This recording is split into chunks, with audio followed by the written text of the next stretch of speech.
പുറത്ത് നല്ല മഴയായപ്പോൾ നമുക്ക് എന്തെങ്കിലും ചൂടോടെ കഴിക്കണമെന്ന് തോന്നി. ആദ്യം ബജിയോ എന്തെങ്കിലും എണ്ണക്കടികൾ ഉണ്ടാക്കാമെന്നാണ് വിചാരിച്ചത്. പിന്നെ വിചാരിച്ചു കുറച്ച് ഡ്രൈ കോൺ ഇരിപ്പുണ്ട്, അപ്പം നമുക്ക് പോപ്കോൺ ഉണ്ടാക്കിയാലോ എന്ന്.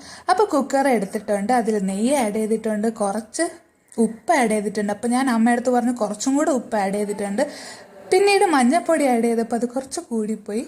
ഇനി നമ്മൾ വളരെ കുറച്ച് മാത്രം കോൺ ആഡ് ചെയ്യുന്നുണ്ട്, എങ്കിൽ മാത്രമേ നമുക്ക് നല്ലപോലെ കരിയാതെ കിട്ടത്തുള്ളൂ. കുറച്ച് നല്ലപോലെ ഇളക്കി കഴിഞ്ഞിട്ട് ഫ്ലെയിം നല്ല കൂട്ടി ഇളക്കുക കേട്ടോ. അപ്പോൾ ഇങ്ങനെ ഇളക്കിക്കൊണ്ടിരിക്കുമ്പോൾ 2-3 സ്പ്രൗട്ട് വരെ, അതായത് പോപ്കോൺ ആയി വരുന്നത് കാണും. അപ്പോഴേക്കും നമ്മൾ കുക്കർ ഫുള്ള് ഈ വാഷർ റിമൂവ് ചെയ്തിട്ട് അടച്ചു വെച്ചാൽ മതി കേട്ടോ. എന്നിട്ട് ഫ്ലെയിം നല്ല കുറച്ചിടുക. അപ്പോൾ നമുക്കിങ്ങനെ പതിയെ പതിയെ കുക്കറിൽ അത് പൊട്ടുന്നതിൻ്റെ സൗണ്ട് കേൾക്കാം. അപ്പോൾ എല്ലാം സൗണ്ടും പൂർത്തിയായ ശേഷം നമ്മൾ ഓപ്പൺ ചെയ്യുമ്പോൾ നമുക്ക് ഈ ഷോപ്പിലൊക്കെ വാങ്ങുന്ന പോലത്തെ കറക്റ്റ് ടേസ്റ്റിൽ പോപ്കോൺ കിട്ടുന്നുണ്ട്. അപ്പോൾ എനിക്കെന്തായാലും ഇഷ്ടമായി. നിങ്ങൾക്ക്